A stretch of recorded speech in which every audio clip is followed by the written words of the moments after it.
I'd like to call to order the City Council meeting for the City of Wheat Ridge, Colorado for October 14th, 2024. If you would please stand as you are able and join me in the Pledge of Allegiance to the flag. I pledge allegiance to the flag of the United States of America and to the republic for which it stands, one nation under God, indivisible, with liberty and justice for all.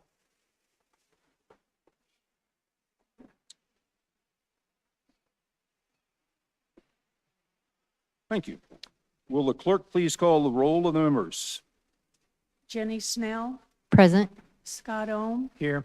Rachel Holteen, Present. Amanda Weaver. Here. Corey Stites. Here. Janice Hoppy, Present. Dan Larson, Here. Leah Dozeman. Here. Mayor, you have a quorum. Thank you. Councilors, in your package, you have City Council meeting minutes for the September the 23rd of 2024. Are there any corrections or changes to be noted in the minutes? Seeing none, the minutes will stand approved as submitted by our clerk with our thanks. Are there any modifications to be noted to the agenda? None noted, so we will move with the agenda as presented. And we have one proclamation tonight. I'll go to the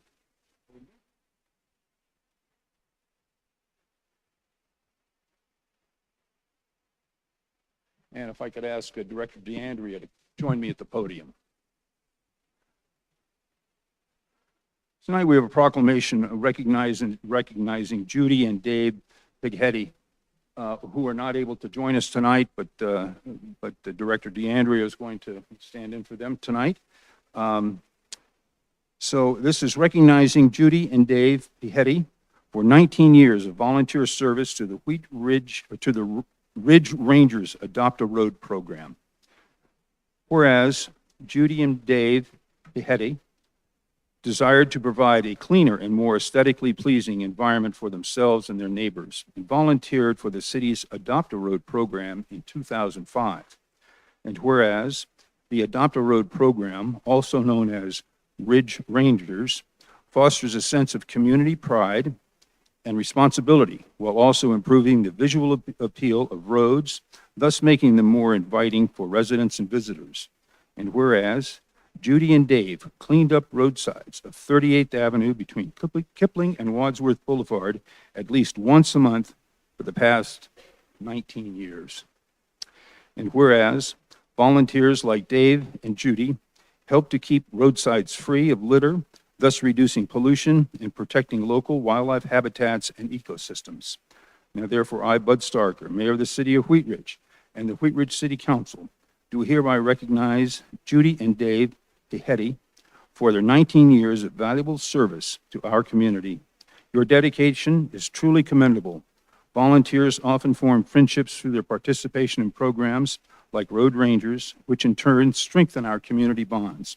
We are grateful for the difference you have made.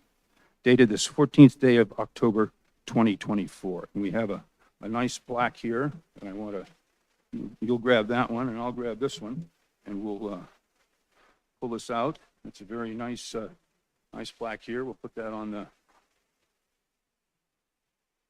screen at home, and something like this. Thank you very much. Put this with it. Okay, thank you. Oh.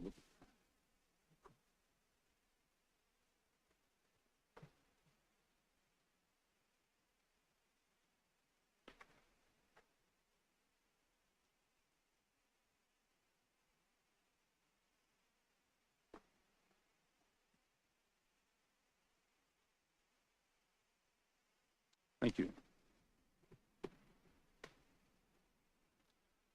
We are now at our public's right to speak, and the public may come and speak with their speak on any item not on the agenda for a maximum of 3 minutes. When I call your name, if you would please come to the podium and give us your first name and last name. If you'd please spell your last name for the record and tell us whether you live or work in Wheat Ridge, and you'll have 3 minutes to address the council. So our first speaker tonight is Richard Schuster, and Mary Veggie is on deck. Please come right up here. The microphone should be live. Thank you. I'm Richard Schuster, Shuster. I asked to speak in front of you tonight simply because I'm a write-in candidate for the RTD Board of Directors, District M. Made this introduction to a number of city councils, and it was interesting. My first one was Golden when I spoke in favor of the debrucing of for RTD's ballot initiative, and I realized that as I was a little nervous, that I was speaking to people that had actually been a first-time candidate in your career. By education, I'm a petroleum engineer. The majority of my work has been in distress situations. However, my RTD experience and why I'm qualified for the board, I've driven for RTD on a part-time basis for 5 years.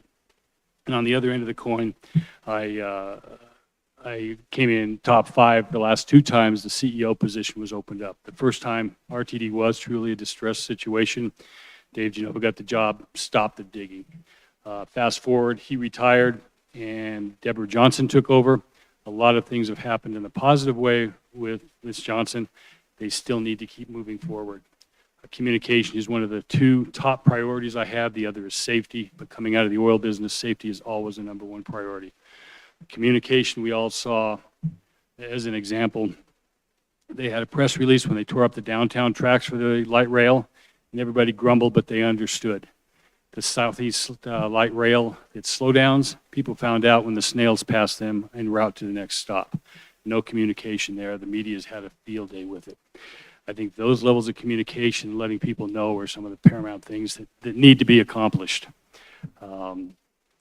Personally, I think if anybody's been to a basketball game in the district, I've refereed basketball for 50 years, and it's interesting as I looked around, places like the Barn over at Wheat Ridge, Golden, Jefferson, all the schools within District M are on my favorite schools list. Again, if I'm elected, if I'm elected, I will be the point person. I take ownership in the groups I represent, so I wanted to make sure that you had a chance to put a face with a yard sign. I know what protocol is, but if there are any clarifying questions, Okay, thank you very much. thank you for the opportunity to speak. Our next speaker is Mary Fedge.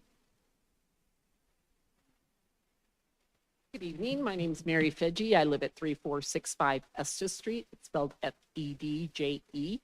And I'm here to talk about 2B and 2C on the ballot issue, which people will be voting on over the next 2 weeks. And 2B is one I'm most concerned with. It covers the massive charter changes that will be happening.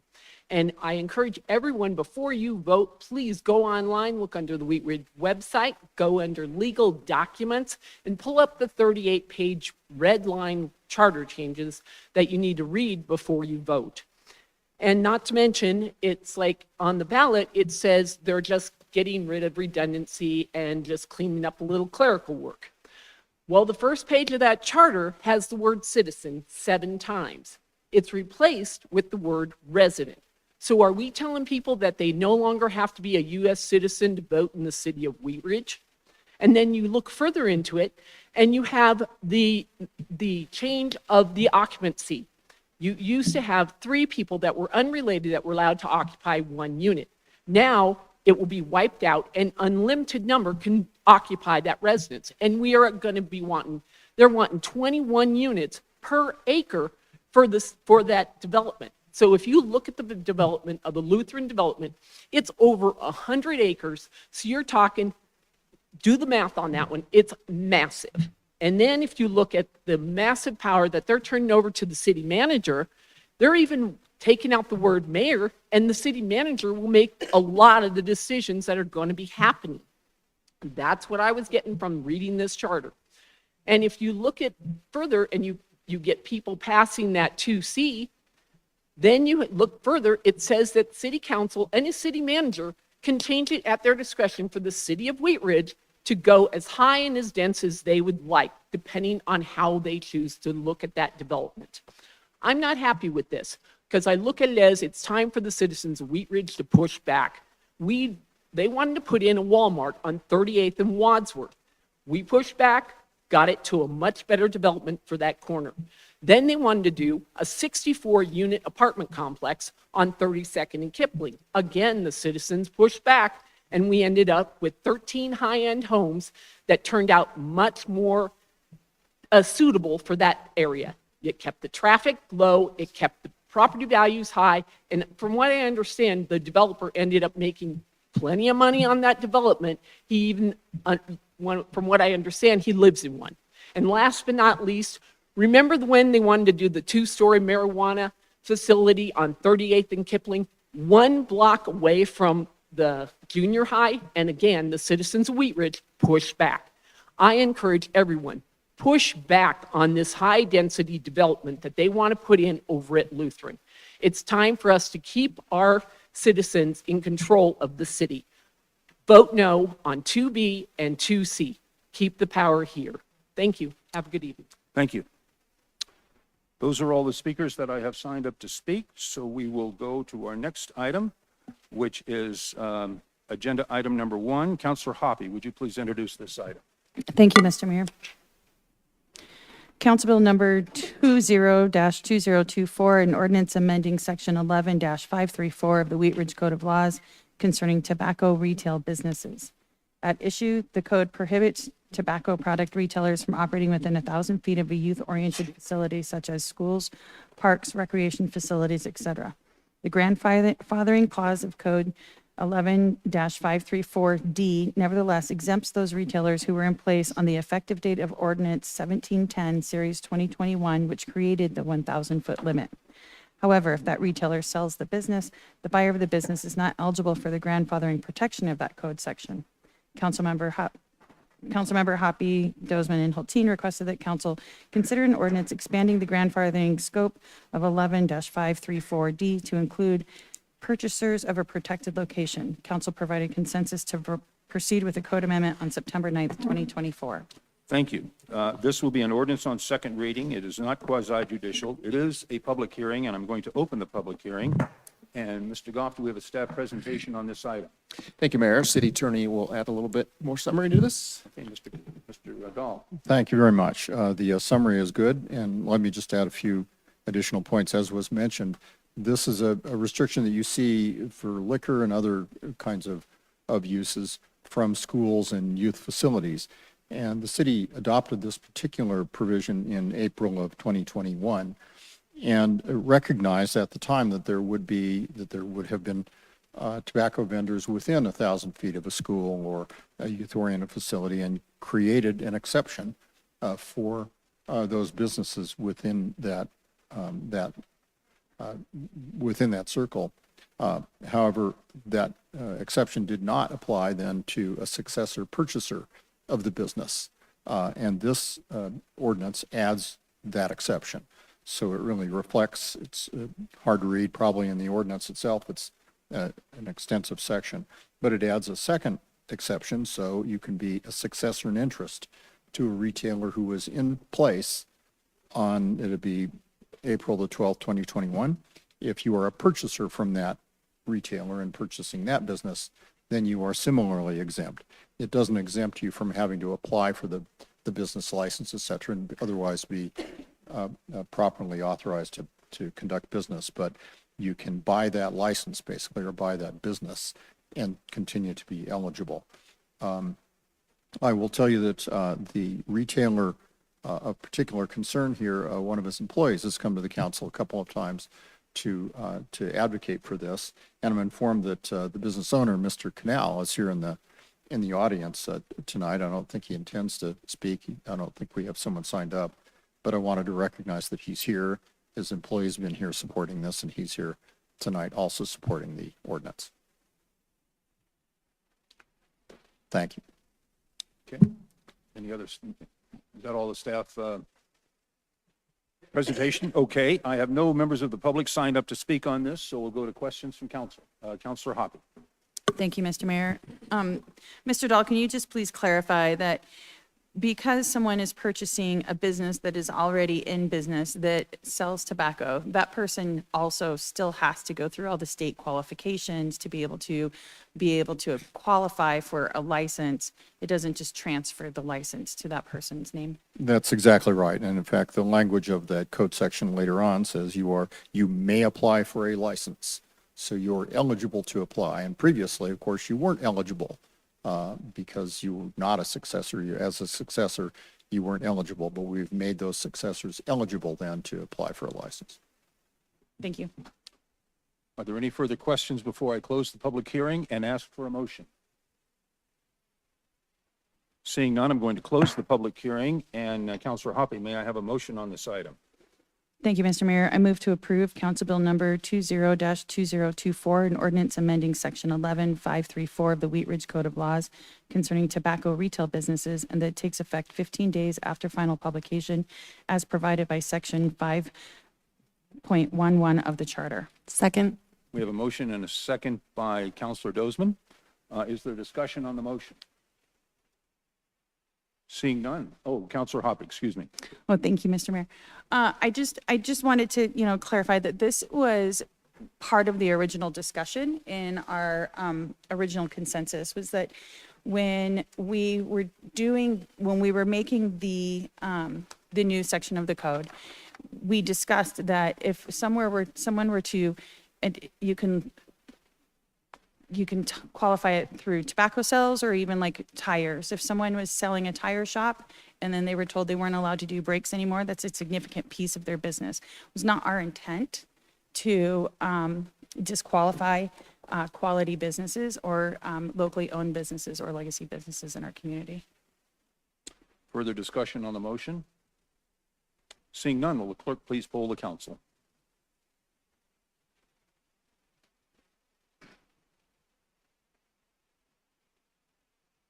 All ayes, no nays, motion carries. Thank you. We will now go to agenda item number 2. Mayor Pro Tem Stites, would you please introduce this item? Thank you, Mr. Mayor. Council Bill number 21-2024, an ordinance amending relevant sections of the Wheat Ridge Code of Laws concerning the city's general business licensing requirements. At issue, this ordinance makes several amendments to the city's business licensing code. These changes are designed to ensure compliance with the state legislation, transition to biannual business licensing renewals, introduce an inspection fee, and consolidate certain special licenses with regular business licenses. Thank you. This is an ordinance on first reading. It is not quasi-judicial, but it is an ordinance on first reading to set the date, time, and location for a public hearing. May I have a motion on this item? Yes, Mr. Mayor.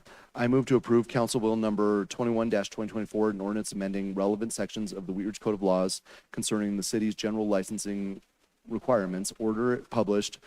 Public hearing set for Monday, October 28th at 6:30 p.m. as a virtual meeting and in city council chambers, and that it takes effect 15 days after final publication as provided by section 5.11 of the charter. Second. We have a motion and a second by Councilor Hoppe. Would the clerk please poll the council? All ayes, no nays, motion carries. Thank you. We will go to agenda item number 3. Councilor Dozeman, would you please introduce this item? Yes, Council Bill number 22-2024, an ordinance adopting a new Article 6 in Chapter 13 of the Wheat Ridge Code of Laws concerning automated vehicle identification systems. Traffic issues, primarily excessive speeds and red light violations, are a continual complaint from the public. Residents contact various departments, primarily the police department, to request speed and other traffic enforcement on their streets to address the increased hazards these violations tend to create.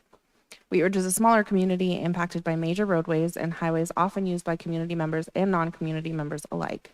This volume of traffic makes it difficult for an agency sized to serve the community of residents and businesses to adequately meet the demands of traffic control and safety. The use of technology in law enforcement continues to be one of the more impactful changes to modern-day policing. One of those innovative technologies that is expanding nationwide is the use of automated vehicle identification systems, AVIS. Staff is requesting City Council to adopt a new Article 6 in Chapter 13 of the Wheat Ridge Code of Laws to allow for the use of AVIS in Wheat Ridge to address these traffic concerns. Thank you. This is an ordinance on first reading to set the date, time, and location for a public hearing. It is not quasi-judicial. May I have a motion on this item? I move to approve Council Bill number 22-2024, an ordinance adopting a new Article 6, Chapter 13 of the Wheat Ridge Code of Laws concerning automated vehicle identification systems. Order it published. Public hearing set for Monday, October 28th, 2024 at 6:30 p.m. as a virtual meeting and in city council chambers, and that it takes effect 15 days after final publication as provided by section 5.11 of the charter. We have a motion and a second by Councilor Ohm. Will the clerk please poll the council? All ayes, no nays, motion carries. Thank you. We will go now to agenda item number 4. Counselor Hulteen, would you please introduce this item? Oh, it would be my pleasure. I would like to introduce resolution number 47-2024, a resolution adopting the 2024 Sustainability Action Plan update. At issue, sustainability is an important issue within the city of Wheat Ridge, impacting municipal operations, businesses, and residents alike. Staff have been working to update the initial 2018 Sustainability Action Plan, and this resolution would adopt the 2024 Sustainability Action Plan update, a 5-year roadmap as city policy to guide future decisions and actions affecting sustainability efforts throughout the city. Thank you. This will be a resolution of the council. It is not quasi-judicial. Mr. Goff, do we have a staff presentation on this item? We do. Mary Hester, our sustainability coordinator, is here this evening. I think we have some members of our sustainability committee also. But Mary? Thank you, and good evening, Mayor and City Council. I'm excited to be here tonight to present the final 2024 Sustainability Action Plan update. This plan represents a significant milestone in Wheat Ridge's sustainability journey, built on the foundation of years of dedicated work by the Sustainable Wheat Ridge Committee, city staff, and the Wheat Ridge community. The original action plan was created in 2018 after hundreds of hours of work from the Sustainable Wheat Ridge Committee.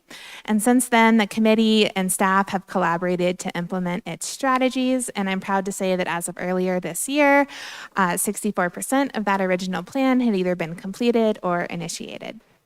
And this updated version builds upon that foundation, refining and expanding our goals to guide the next 5 years of sustainability efforts in Wheat Ridge. Over the past several months, working alongside our consultant, Lotus Engineering and Sustainability, we've been able to engage closely with other city departments, staff, leadership, and the community to ensure that we've gained buy-in and that the goals and strategies within this plan are not only ambitious, but are also actionable and realistic. And so as a quick reminder, the plan continues to focus on the 6 core areas established in the 2018 action plan, and those are communications and engagement, renewable energy, solid waste and recycling, water, transportation, and green building and energy efficiency. And in addition to those, we are also introducing 2 new focus areas that reflect our evolving priorities: arts and culture, and businesses and jobs. And these additions will help us better connect with the community and support our local economy in sustainable ways.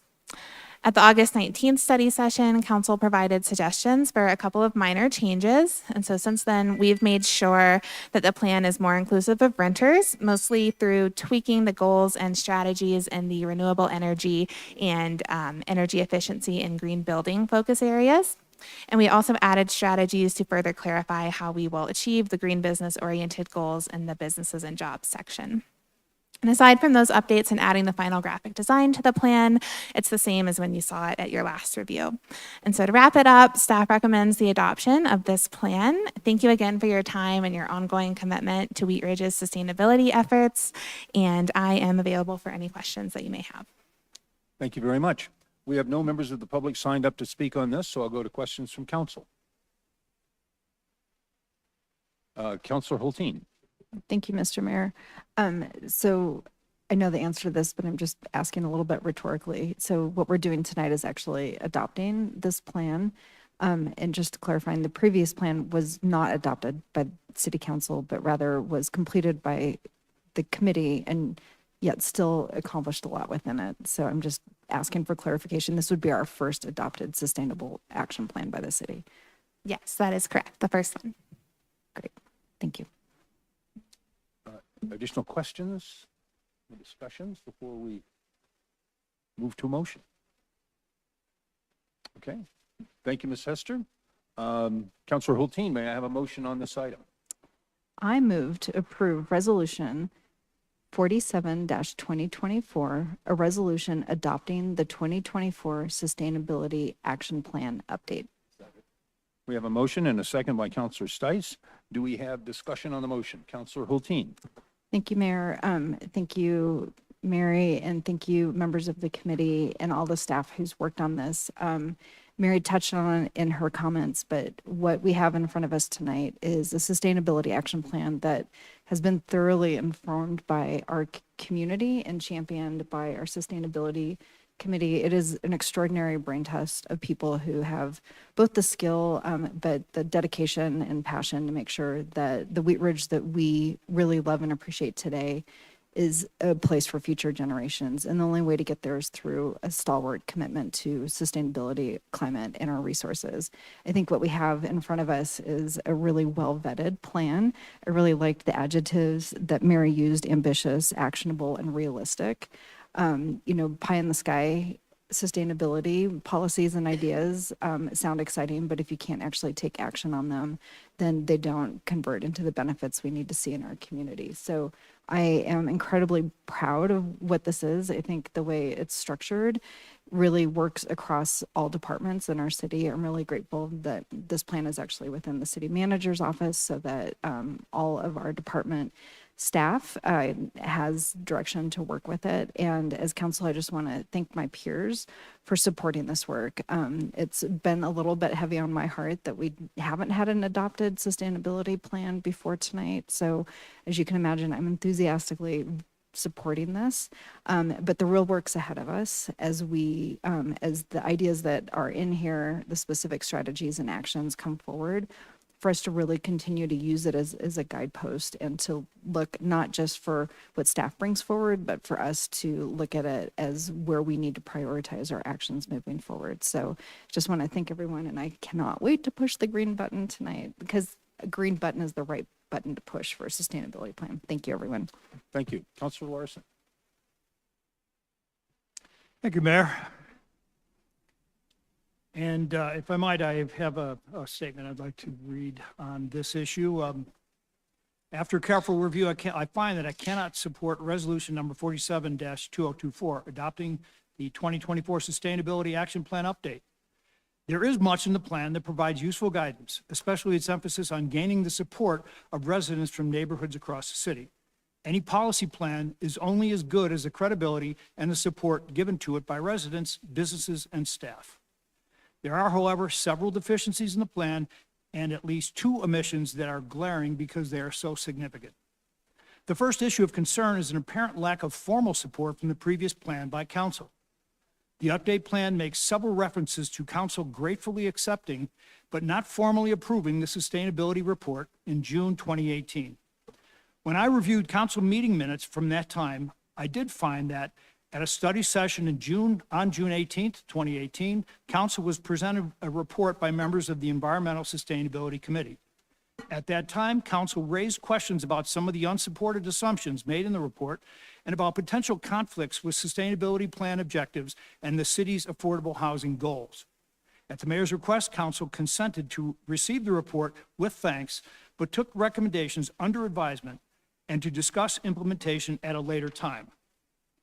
That consent apparently provided the city with a green light to continue developing policies that, without formal support of council, lack support from important constituencies across the city. Implementation of the 2018 plan proceeded over the following years, and several of its goals are now in place, which brings me to today's discussion. On page 39 of our agenda packet, the staff memo outlines next steps in the implementation of the action plan update. The first item calls for presentation to council of a climate emergency resolution, the text of which I have not yet seen. Referring to climate issues in Wheat Ridge as an emergency is an exaggeration bordering on hyperbole. Overall, the 44-page action plan update report is well presented, colorful, and represents many hours of hard work. My review found that the contents of the full report are summarized quite well in the attached 17-page memo issued this summer by Lotus Engineering and Sustainability, a consulting firm contracted to shepherd the update project to a conclusion.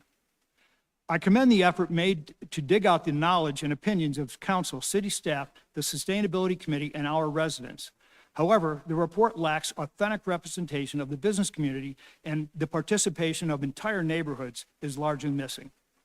Early in the consultant's memo, it notes that what the city's priorities should be: water conservation, air quality, transportation, specifically more bike lanes, and cutting-edge alternative energy technologies such as geothermal. Geothermal is an energy source that has actually been around for a very long time. The list of priorities This list of priorities is where it becomes very clear that there are three important issues largely omitted from the plan. In order to provide the city with a sustainable future, Wheat Ridge policy must aim to strengthen its utility infrastructure. The inspection and repair of stormwater drainage in older neighborhoods should be obvious, but the plan gives that only passing mention. Nowhere in the plan is the local power grid even mentioned. Building resilience into a sustainability plan should somehow include motivating Xcel Energy to inspect and repair its above-ground power grid to avoid the sort of widespread power failures we saw last April. A growing demand for electric power requires a greater emphasis be placed on grid reliability, and this issue is not included anywhere in the plan update. Finally, conservation of precious water is a prominent theme in the sustainability plan. There is no question that water conservation should be a priority in a sustainability plan. However, I suggest that the city could be doing more to have a greater influence on water supply. I believe there are options, and having a say in our water sources is an issue that deserves examination. Once again, the sustainability plan update is a wide-ranging document that does include several realistic and achievable goals that will improve our city economics and our quality of life. However, because the plan includes too many unsupported assumptions, while at the same time it excludes three very important issues at the foundation of a policy for sustainability, I cannot support this resolution. Thank you. Thank you. Councilor Snell. Thank you, Mr. Mayor. I'd just like to take a moment to just say thank you and recognize the members of the Sustainability Committee and Mary and staff and all the folks that have done so much hard work in this. This report is very impressive, and I do believe that this is exactly where we should be going into our next chapter in Wheat Ridge. I appreciate specifically the weaving of equity into the entire document, into the entire report, because that is something that, as you all know, we're focusing on different ways here in the city, but that's important. And also the mention of Vision Zero, very important also. But overall, just really like to appreciate all the work and time and acknowledge that. And I'm not saying that just because I was a Green Business Award winner. That was before I was on council.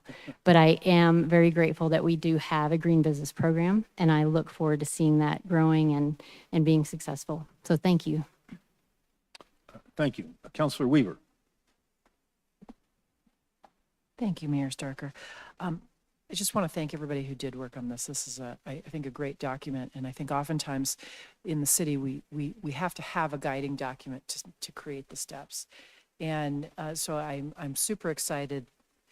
As all things with this city, we can come back and improve it over time.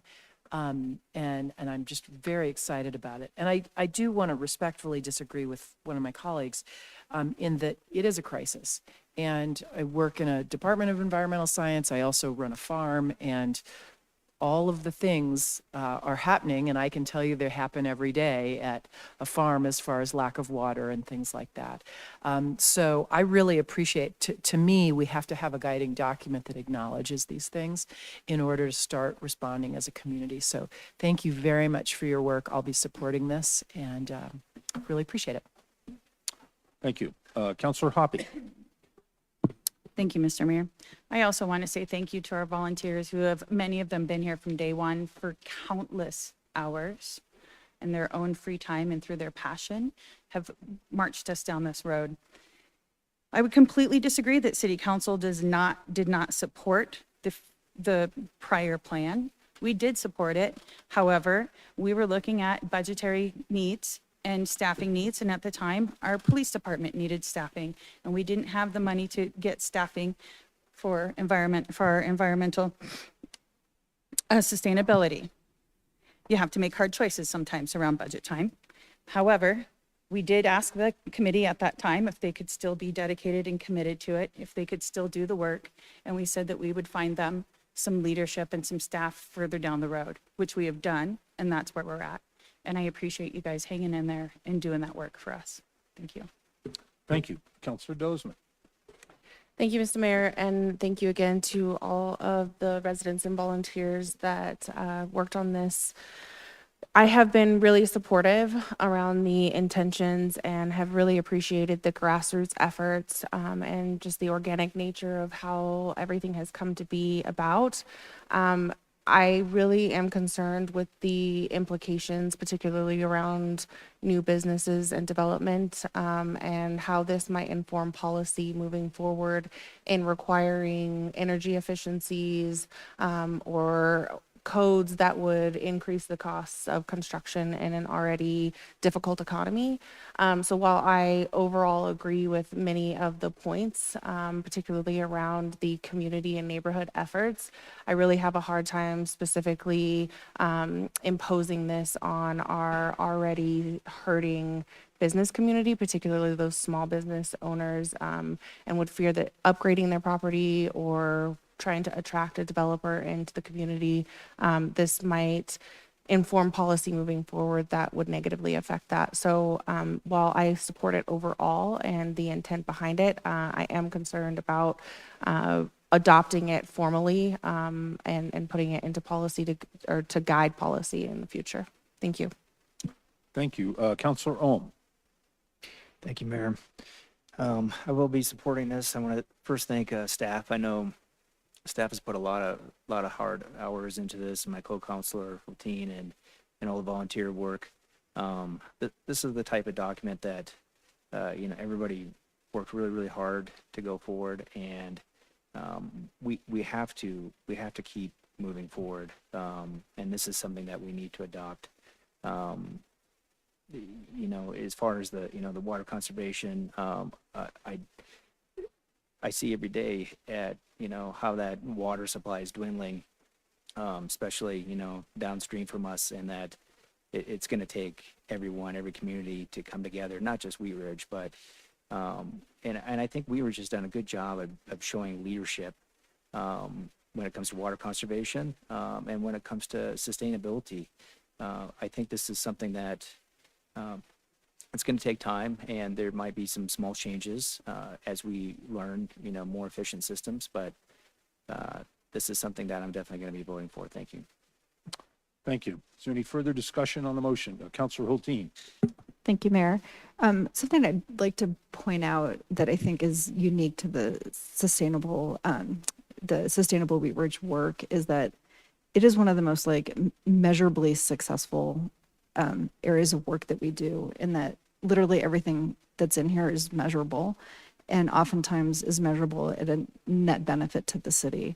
The amount of grant funding that we have drawn in through our sustainability efforts in certain years has actually been a net positive for the city. And upon adoption of this, we will actually be able to draw down a lot more federal dollars. And one of the things that Wheat Ridge has really excelled at in the last couple of years is leveraged available federal funding, so that as we look at our budget situation in the upcoming couple of years, this actually positions us to do more with our funding.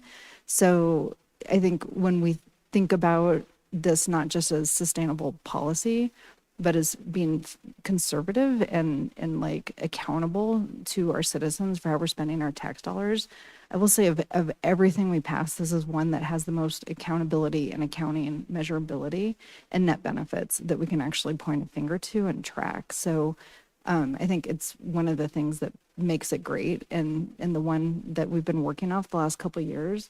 The metrics is actually, we've gotten national recognition for the work that we've done in this space. So to not robustly continue with that would, I think, not be in alignment with what our citizens have said is important to them. And I think, there's some points that have been made here about things that should be in here, or maybe some of the things that aren't exactly in alignment. And that's what our study sessions are for.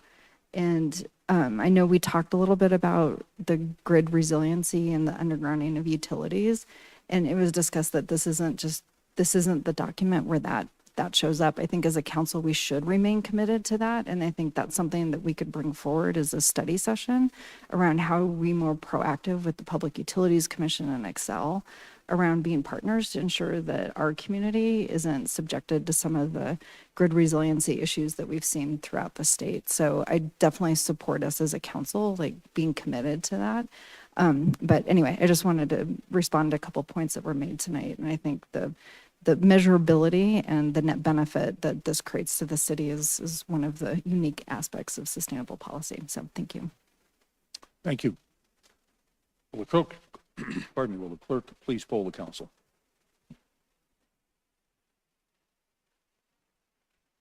Six ayes, 2 nays, motion carries. Thank you. We will go now to agenda item number 5. Counselor Snell, would you please introduce this item? Thank you, Mr. Mayor. This is a motion to accept permanent easements and temporary construction easements from property owners adjacent to the intersection of 26th Avenue and Harlan Street. At issue, city staff is working with the city of Edgewater to design and construct a roundabout at the intersection of 26th Avenue and Harlan Street. A roundabout would slow speeding vehicles, improve opportunities for pedestrians to cross 26th Avenue, and enhance the existing bike lanes along 26th Avenue. It is necessary to acquire portions of private property in order to construct the roundabout. Temporary easements for use during construction are also required. 2 of the properties where land is needed are located in Wheat Ridge. Therefore, the needed land must be accepted by the city as permanent and temporary easements. Thank you. This will be a motion of the council. It is not quasi-judicial. Mr. Goff, do we have a staff presentation on this item? We discussed this a few weeks ago in study session when we talked about roundabouts. So no further presentation this evening, but our Public Works Director is here this evening if you have questions. Okay, thank you. I have no members of the public signed up to speak on this, so I will go to questions from council. Councilor Dozeman. Thank you, Mr. Mayor. So it indicates that the property owners are donating the land, is that correct, or giving the land? There is some, they're not receiving money in return for it, but we are doing some improvements to their property. For example, on the northwest corner, we're replacing the fence and then doing some tree trimming. And then on the northeast corner, we're replacing their sign, which needs to be removed because it's within the easement area. So there are costs to the project related to that, but there will be no direct compensation to the property owners. Okay, thank you. Councilor Larson.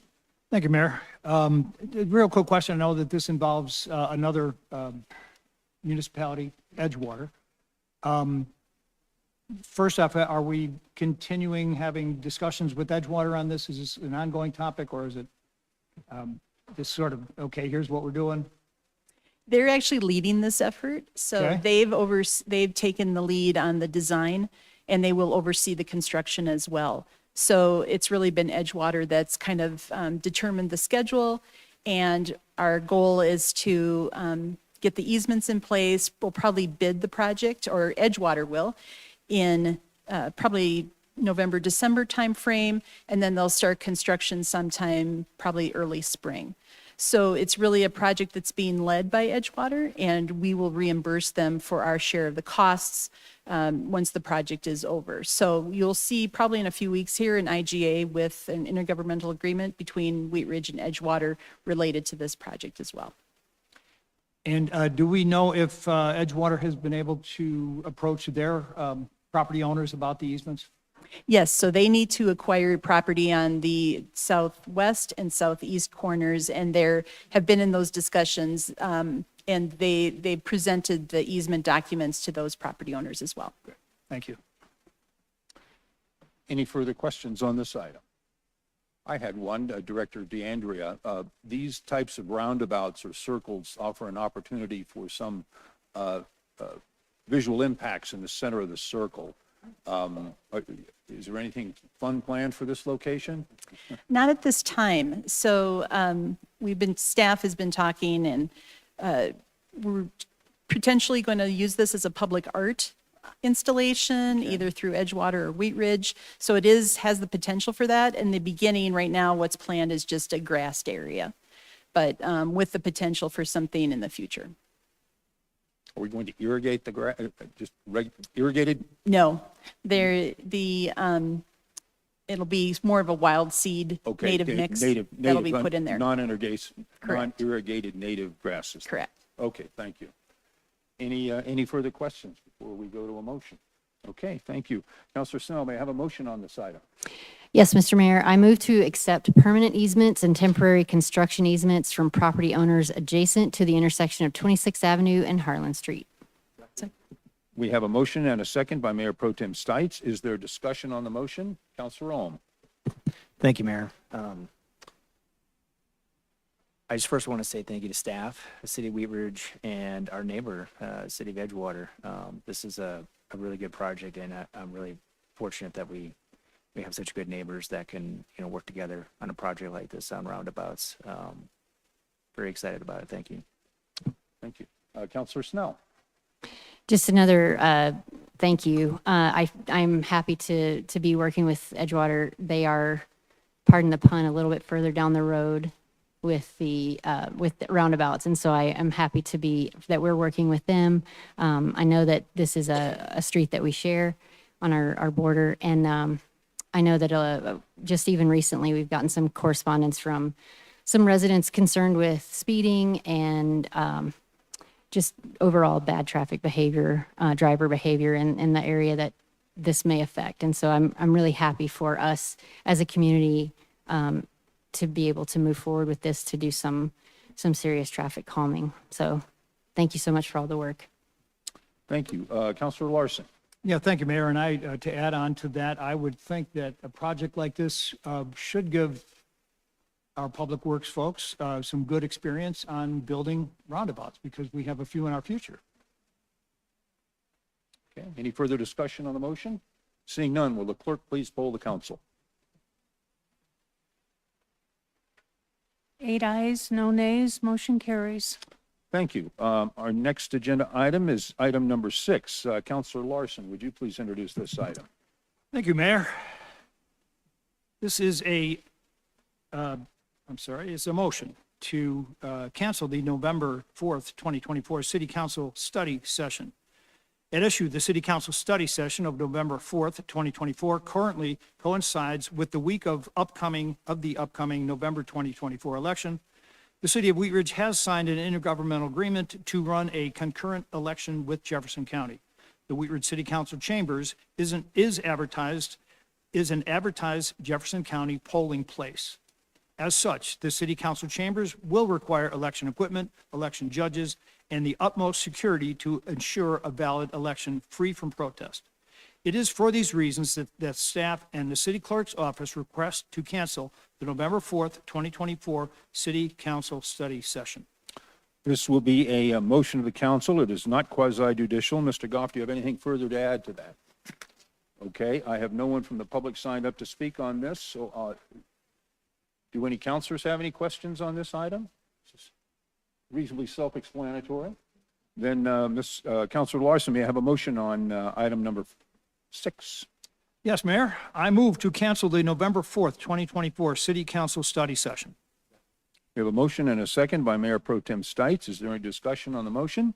Hearing none, will the clerk please poll the council? All ayes, no nays, motion carries. Thank you. That concludes our regular agenda item. We will now go to city manager's matters. Mr. Goff.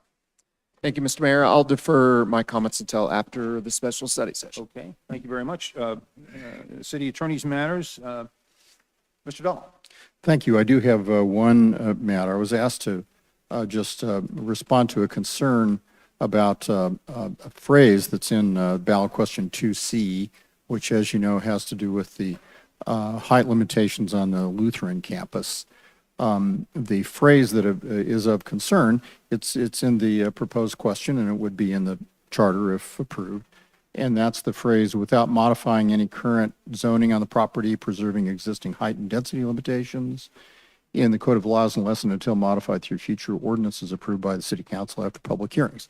That's the phrase at the end of the question, which, as council knows, requests the adjustment of height restrictions within the Lutheran campus. And I'll tell you this about that language. It's identical to language in 2 other subsections of the charter.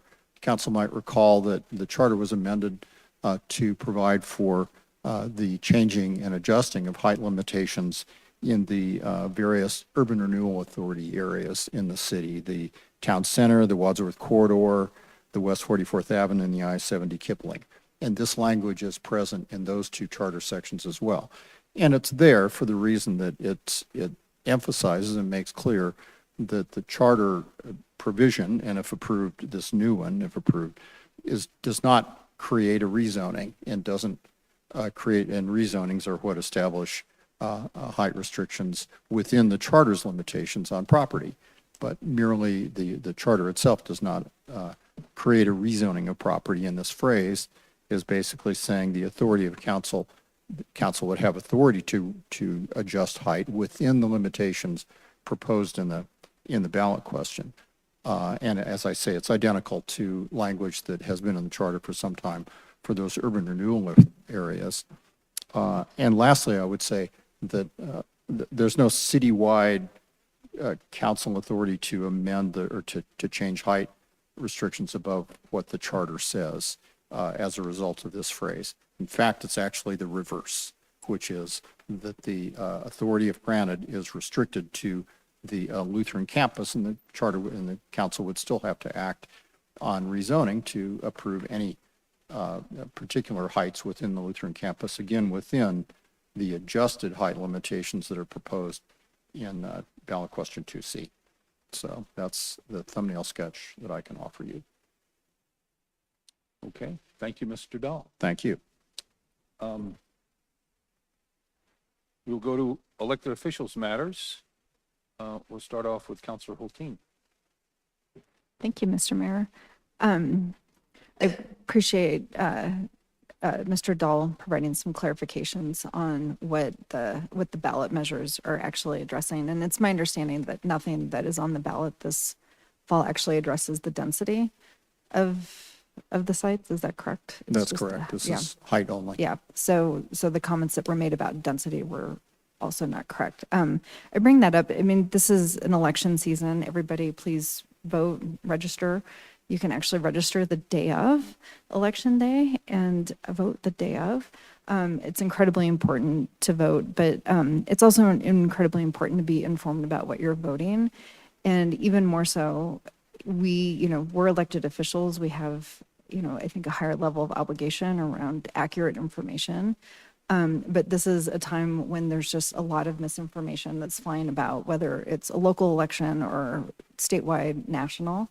And I think, anyone who is going to be a voice on a specific ballot initiative or a candidate really needs to make sure that they know what they're talking about and that they're representing it accurately. When we referred to the ballot, I don't know, a month ago, that night, I just reminded everybody that it's incumbent on our citizens and community leaders to be accurate conveyors of information. It's okay to have a position one way or the other in favor or against, but to provide misinformation is a disservice to the whole community. And as an elected official who has walked many districts many times, I can't tell you how much misinformation is corrected on people's front doorsteps.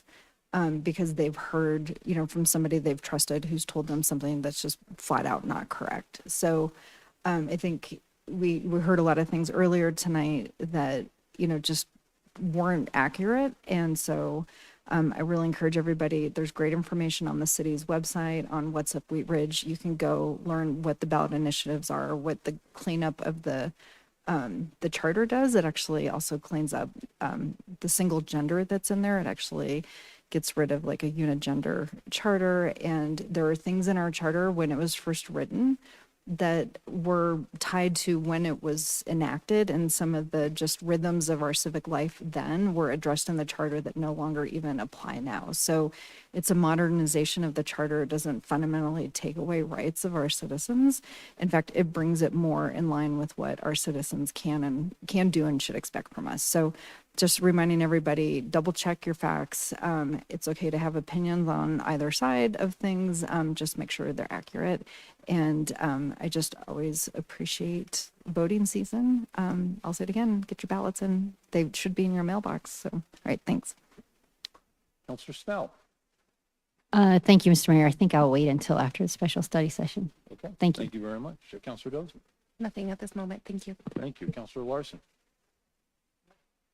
Thank you, Mayor. And I would like to emphasize, again, the importance of watching your mailbox. Everybody's ballot should have arrived. I got mine over the weekend.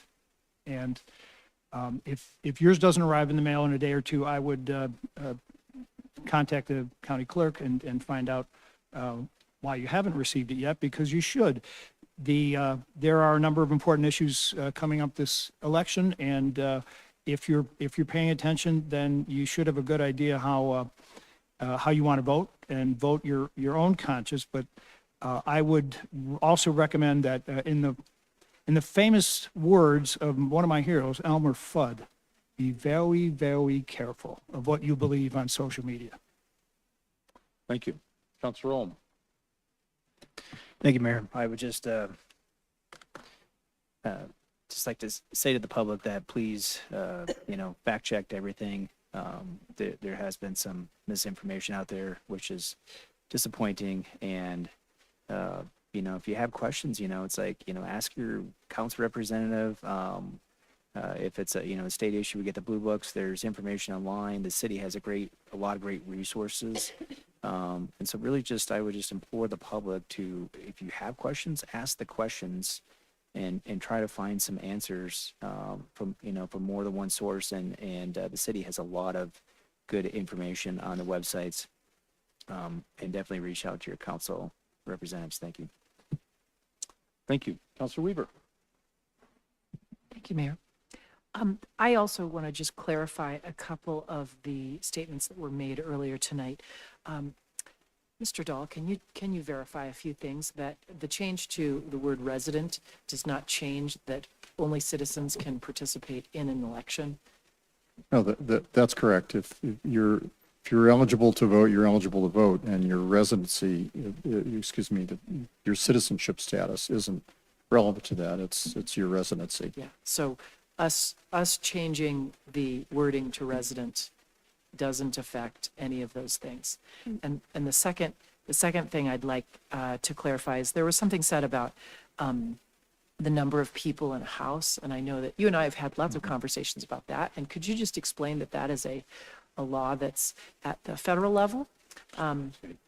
Actually, federal and state levels. Actually, the state legislature in the last session adopted a statute that prohibits the limitation, and it's a part of the kind of the broad-based effort of the state legislature that you're aware of to encourage housing opportunities throughout the state. And they have a statute on accessory dwelling units, among other things, and many other programs. This is part of that statewide large push to address housing, and this particular bill prohibits the imposition by local governments, including the city, of restrictions on a residency based upon familial status. And it is true that historically we've had, most zoning codes would say, all right, you're limited to three X number of unrelated persons, but there's no limit on the number of persons related by blood, marriage, or adoption. And that's a familial status. So what the state statute really mandates is that we eliminate those restrictions. In practice, I will tell you, and it's being seen throughout the state, in practice, really the building code and occupancy, building safety, residential safety codes, electrical codes, et cetera, plumbing codes, have the practical effect of achieving really density limitations that really obviate the need to have these things in local codes. And when you think about it, if a family of 12 Norwegians tries to fit into a 3-bedroom house, and that's okay, they wouldn't be able to. Again, not because they're allowed to under the code, or were, no longer. We don't refer to family status, but instead, these other restrictions that have the effect, when you're done, of really dictating how many people can be in that home. And I think that the state statute really recognizes that practical reality. Thank you. And just to clarify, neither of those issues is actually being discussed or changed in the ballot initiative that we are presenting. That is correct. This fall. They are not addressed in the ballot initiative at all. Thank you so much. And we got to watch those Norwegians. I always appreciate Yeah, you do, you know. your examples. Yeah. Well, thank you. That's all I have. Thank you. Counselor Hoppy. Nothing tonight. Thank you, Mayor. Thank you. Mayor Pro Tem Stites.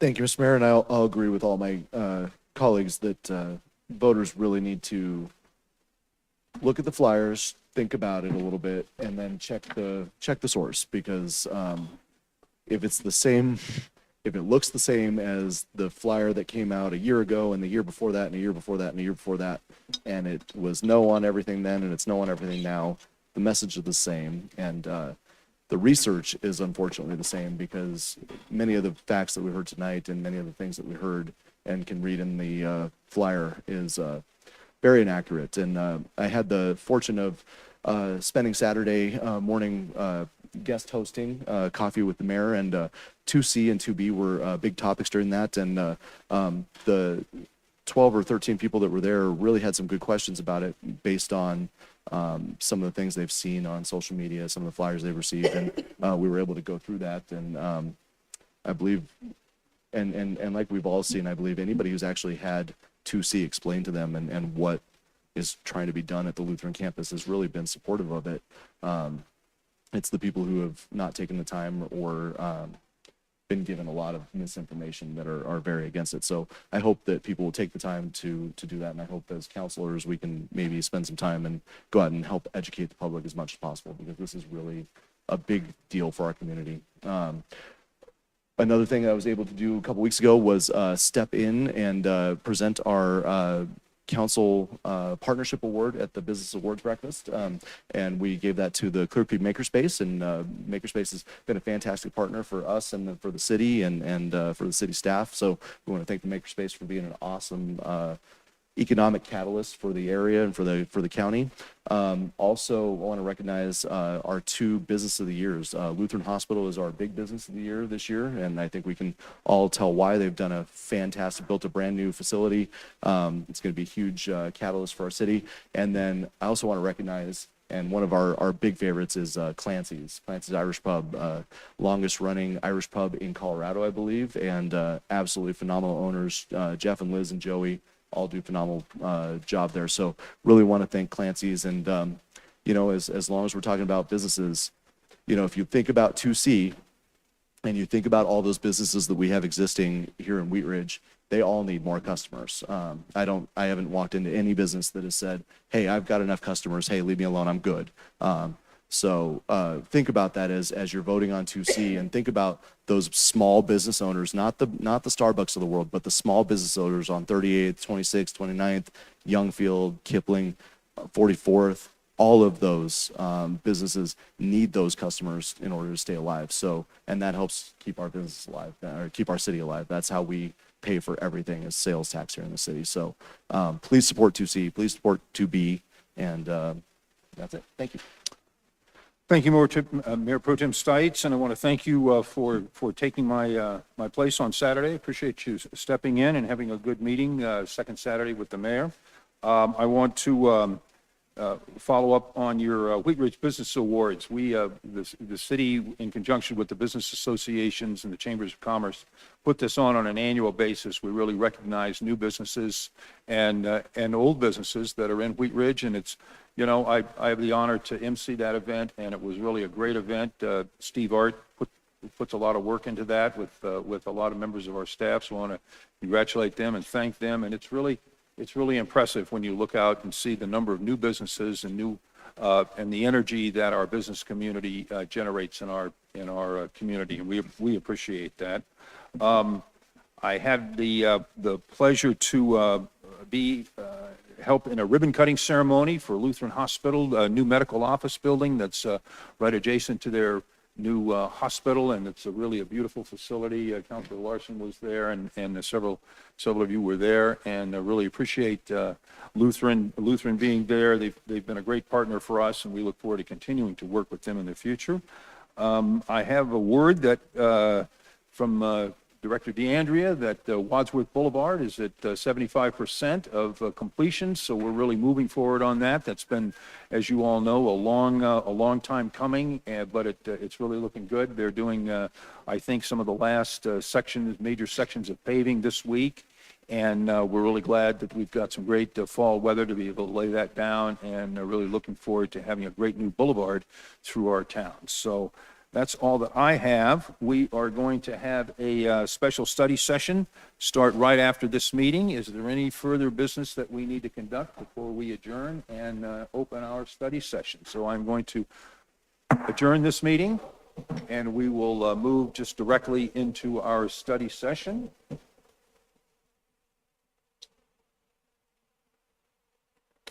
And the great screen from above is descending upon us. Oz. Thankfully, Kind of it starting to look stops like right Oz, there. It Mayor. doesn't go too far. You're starting to look like Oz with that mustache. Okay. All right, I would like Were to there call, snow cones brought into the, we're not quite there yet, but you we're all getting bring there. snow cones? It's okay. No, I was born in New Orleans, so I was very excited. Oh, cool. All right. Looking forward. Oh, thank you. I want to call to order the special study session for the City Council for the City of Wheat Ridge, Colorado for October 14th, 2024. We have one item on our agenda tonight, which is the sale of excess city property at 38th Avenue and Johnson Street.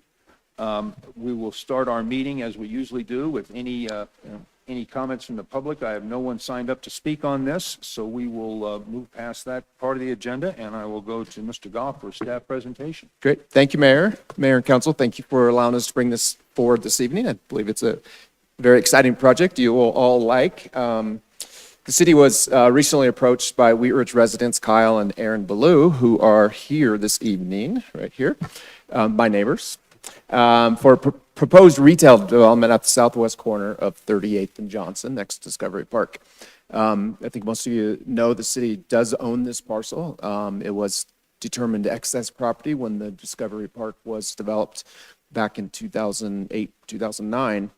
The property at that time, in 2008, this remnant parcel was rezoned to planned commercial development. Permitted uses on the subject property include limited a range of neighborhood-oriented businesses, including office, personal services, eating establishments, retail limited to 5,000 square feet.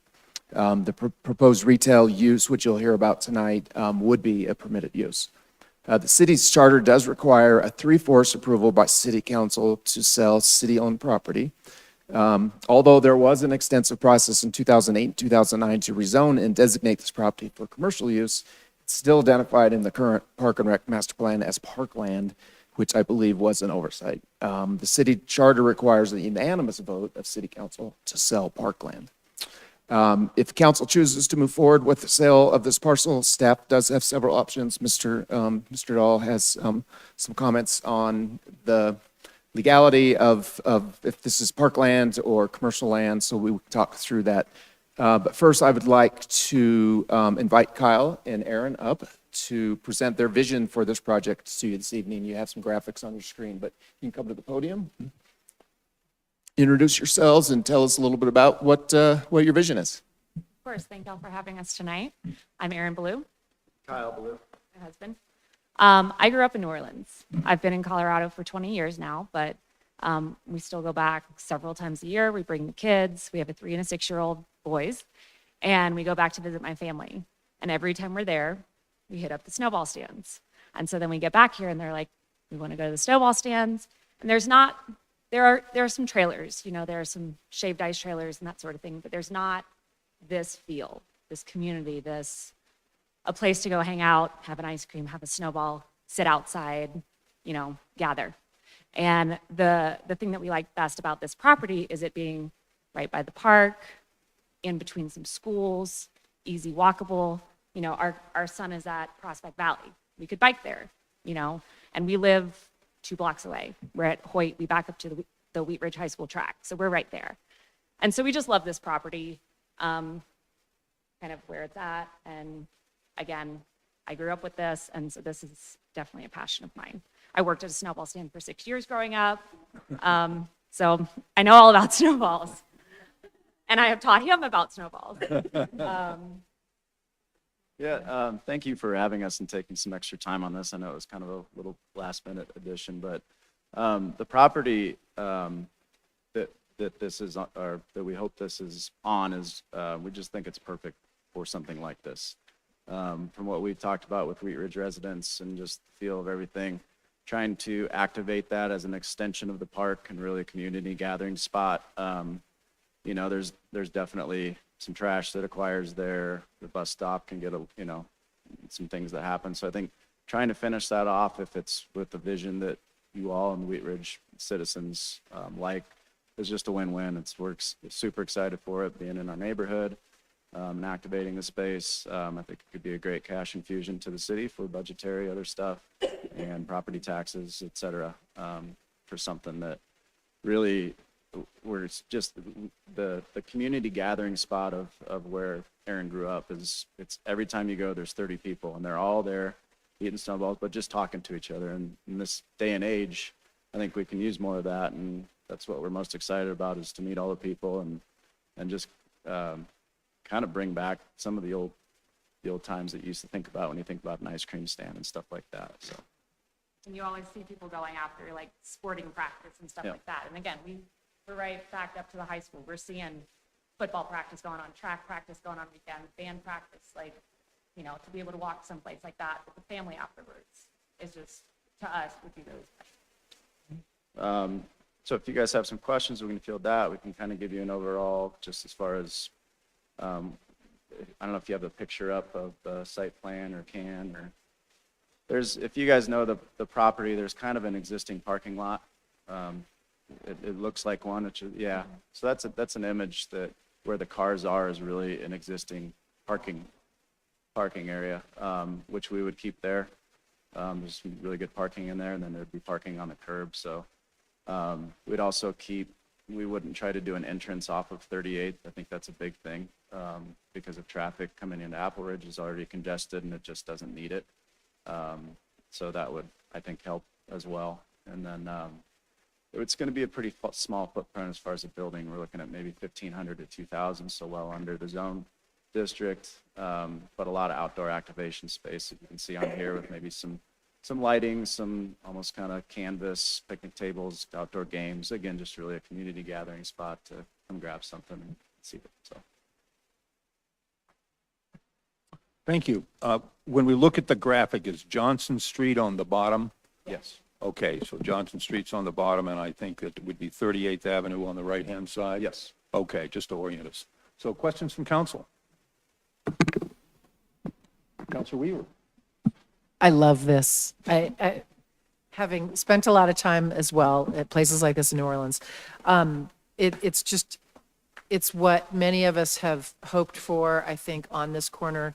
I have a little bit of background with this, having been on council for a while, with this parcel, and I just think this is a perfect use for it. A few years ago, there was an issue because I think there was a CVS or something that wanted to go in there, and obviously people were not, maybe not obviously, but people were not excited about that. And I think this is the right thing in a great place, and it's walkable and bikeable and parkable if people want to do that. And I'd love to figure out, I mean, this extension, there's been some argument about, well, should this be part of the park? And it doesn't make any sense for it to be part of the park as far as what the history of this parcel was. So I am fully in support of figuring out.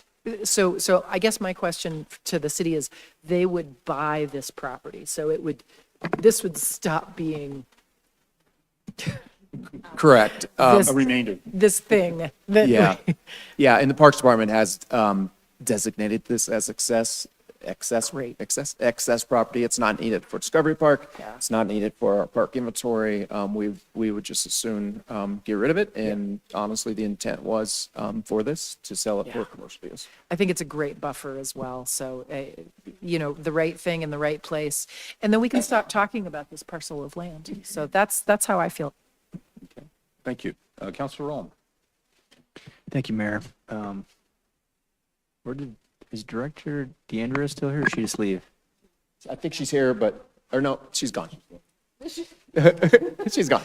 Okay, well, it's a study session, huh? So the one concern, or the question I was gonna ask her was, what's the condition of the parking lot? Because I'm looking at a Google aerial, and I don't know if it's gravel right now, or is it asphalt? Yeah, this is, again, very, very early Yeah, concept. This would all have to go through community development and planning. And it would have to go through the planning commission for final approval. So it Okay. would not come back to city council. But, so I think there are requirements for parking lot surfacing, and different things like that. So- In what I'm driving at, and there's another issue of, it looks like there's some type of drain structure on that north side that's existing, Yep, is, there is.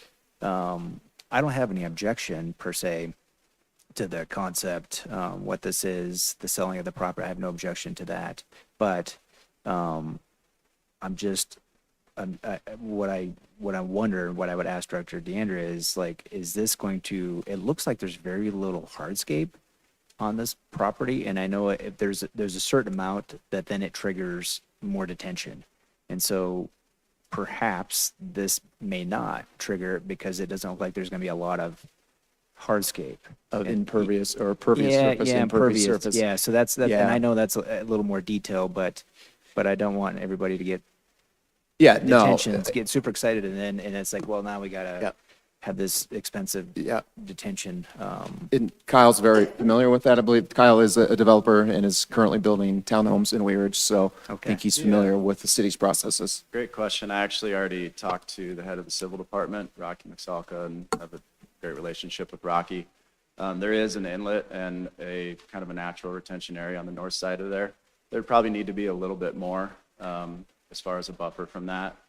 With that, our goal is not actually to have a lot of waterable area with this, even though it kind of shows that in the site plan will prove. We want to have kind of a little balance of both, but a lot of artificial turf, but plants and some other things as well to make it really feel like it looks on there. But it's not going to be a lot of grass area that's getting a bunch of irrigation water. So, Thank you. Counselor Hulteen. Thank you, Mayor. So there's two questions in front of us, and it is, do you support the concept? And absolutely.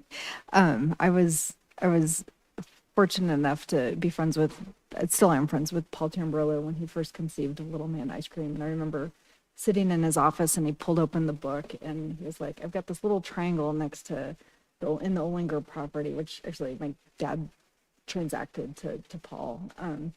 And just like the vision of that little triangle to activate it with just selling ice cream, but like how he doesn't just sell ice cream there. He like created a place where people congregate. And so I'm really excited that that's the vision that comes here, and you don't need a lot of space to really bring people together. So I just am enthusiastic about the vision that you have for the location, and I think it's a great spot for that. And I support working with you on a purchase agreement. And I think it's important for us to flesh out here that we all support this, because if we aren't unanimous in that support, then it's a futile exercise by everybody due to the requirements. I think it's important tonight for all of us to express support so that if we support it, I mean, I'm not saying you have to, I'm not coercing anyone, but I think it's important to walk out of here with that clarity. So I'm an enthusiastic yes, and I'm already waiting for the next 100-degree day so I can come and go over there and have two. Thank you so much. Thank you. Counselor Hoppy. Thank you, Mr. Mayor. I think this is a great way to activate that space that is, largely an eyesore the majority of the time. But so I have technical questions though, and I support this, but what I would like to understand is, in moving down the road, is this a unanimous vote necessary, or is it a supermajority vote necessary? And I'm assuming that we will get another look at the property to see valuation on the property too. I'll start with that first, and then Mr. Dahl can speak to your first questions. We did have an appraisal back, I think clear back in, well, 18. it was for the CVS property. So it was after the park was developed. I think it was valued at about $450,000 right now. And we've talked about that we should do an update since it's been a few years and see what the value is. Mr. Dahl can speak to what some of the options are on the unanimous versus supermajority vote. Thank you. Thanks. And you have the memo in front of you with the second paragraph is the language from the charter, right, which says you can dispose of property, but it's by ordinance in any event. 3/4 if it's not, if it's sort of regular property you happen to have that doesn't have a use, a designated park use, but if it's designated parkland, it's unanimous by ordinance. And it was shared with me that, well, the city isn't really using it. It's kind of access to the park. Nevertheless, it's still on the master plan as parkland. And I can't advise you that it's anything other than designated parkland until you undesignate it. So that leaves you with, not surprisingly, 3 doors for action. It's an ordinance in any event, but, door 1 would be, get 8 votes and pass an ordinance, and then you're done. Even though it's designated, it's 8 votes, you can do that. The second door would be, if that's not available, bring forward a motion to sell it with an amendment to the Parks Master Plan, so that it just comes to you at the same time. On that agenda, you amend the Parks Master Plan to undesignate it, and then you can immediately act on the ordinance, or wait until the master plan itself is revised and readopted. So when you're ready for action tonight, obviously you're not adopting a motion, but I think we'd be ready to take direction from you by consensus to bring forward an ordinance to sell it now, which would mean that you contemplate that there would be 8 votes. Door number 2, direct us to bring forward an ordinance to sell the property at the same time as an amendment to the Parks and Recreation Master Plan. Or door number 3, direct us to wait until the Parks and Rec Master Plan is revised. Which is probably about April. Because that's what I was going to ask. I know we're working on that. Now, as we've been kind of fleshing out that master plan, was there already a kind of a futuristic thought that that piece of land was not going to be included in it? Correct. So that's already the road that we're going to be walking down? Yes. It just won't be here till April? Correct. Okay, thank you. Thank you. Counselor Snell. Thank you, Mr. Mayor. I just wanted to give y'all some kudos. It says a lot about having a vision for your community and putting your money where your mouth is. It's one thing to miss things from home, and it's an entirely different thing to put everything into bringing it to where you live now and bringing it to your community. And I think that as a small business owner myself, I totally understand just putting your heart and soul into it because you want it for your community, not just for yourselves. So I'm in support of this, and I just want to give you kudos. I read through the whole thing, and just even your consideration of being a good neighbor to Apple Ridge, it's so well thought out, and I appreciate that as well. Good neighbors are always welcome.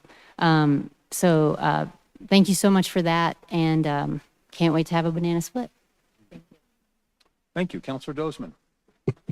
Thank you, Mr. Mayor, and thank you for presenting this concept. I think it's great. I was disappointed that Apple Ridge wasn't able to make the move because we were not able to agree unanimously on selling off this parkland for the CVS to move in, and then Apple Ridge to move to where Christian Brother Automotive built.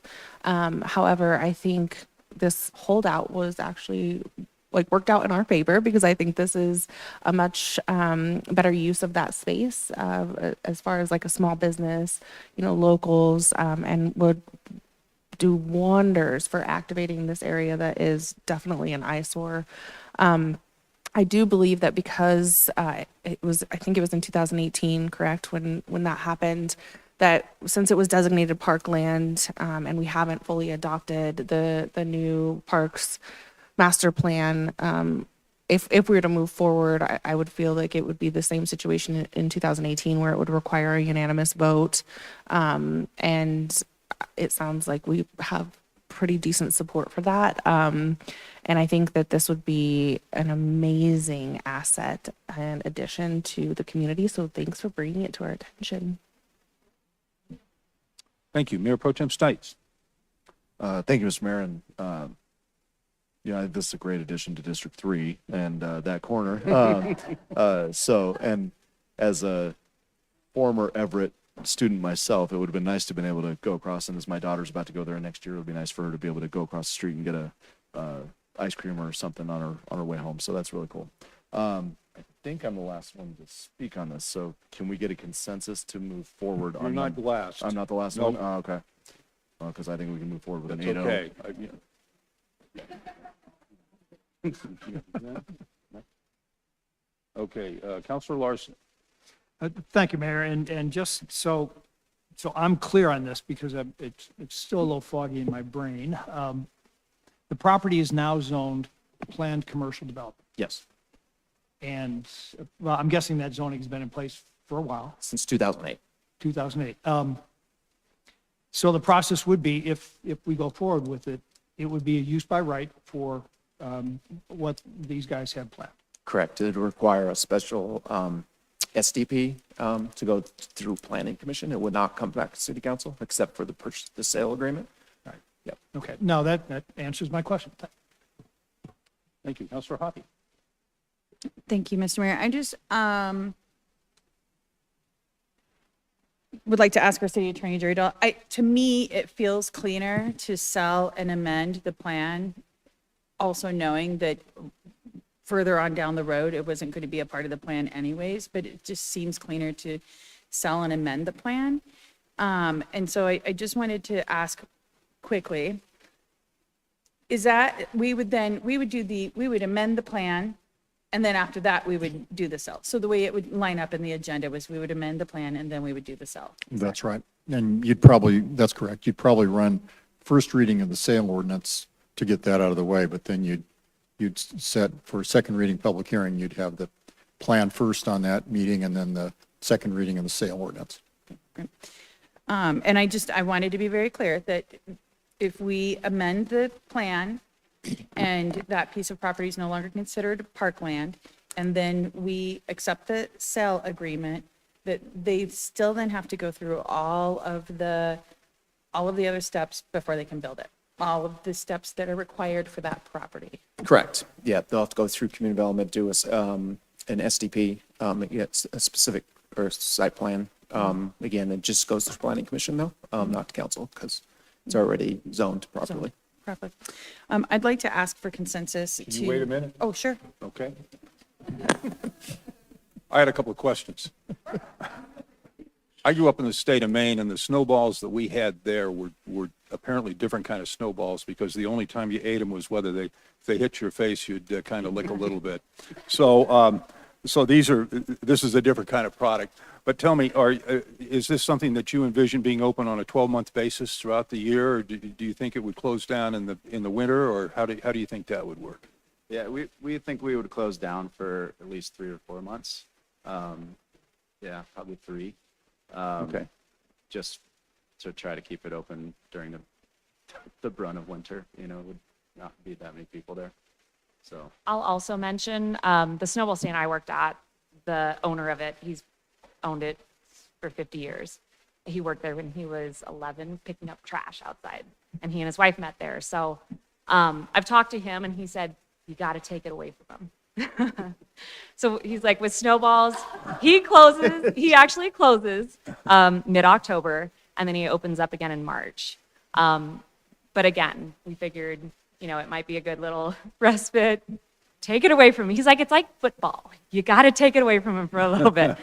So when we discussed that, we're like, do we want to actually close our business doors for, a few months? And we figured, again, during the brunt of winter, how busy is it going to really be, in really January, February, March-ish. So.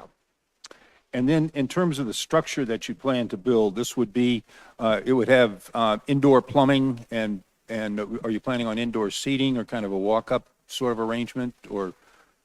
It would be service windows, so Okay. all the seating would really be outside. And then there would be plumbing for the business. You'd have washrooms for the public? Yes, yes. That are using it. Exterior washrooms. Okay. Yep. Terrific. Okay. So I'm going to do this. So do we have consensus for city council to support this development proposal? Just quick clarification, there's 3 doors, and so I'd like to ask for consensus to move through door number 2, which is to amend the park plan and then sell it. Okay. So do we have consensus to amend the park plan and then put it up for sale? Good. And do we have staff support to work with Kyle and Aaron Baloo on the purchase and sale agreement after pending the successful vote on that? Okay, so we have consensus to move ahead. Thank you very much for bringing this. Thank you. We're looking forward to throwing some snow cones. There you go. I mean, eating snow cones.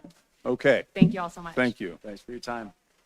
Okay, that concludes our, the agenda item that we have on our special study session. We will now go to staff reports. Mr. Goff. Thank you, Mr. Mayor. Just a few quick updates. You may have seen these already in your emails, but we did have the sentencing for the Officer Alan Fisher case. I think some of you are nodding, so you heard about that. But the judge did sentence the convicted Mr. Jones in the case to the maximum sentence, 32 years. So the city's very pleased that justice has been served in that case, and the Fisher family has received a bit of closure. So they're very happy and thank the city for all their support. So Colorado Plus is back open. If you haven't been, they opened Friday, and they have their hand-cut fries back.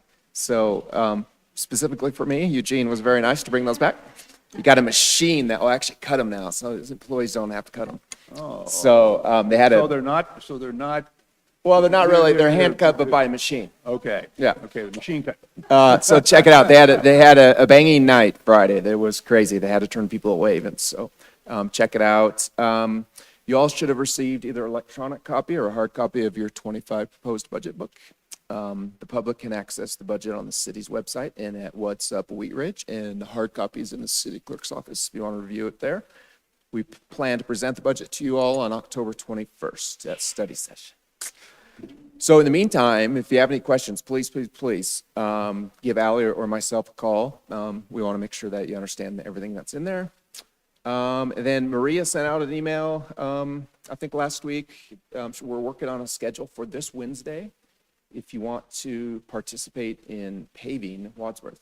So I think a couple of you already signed up.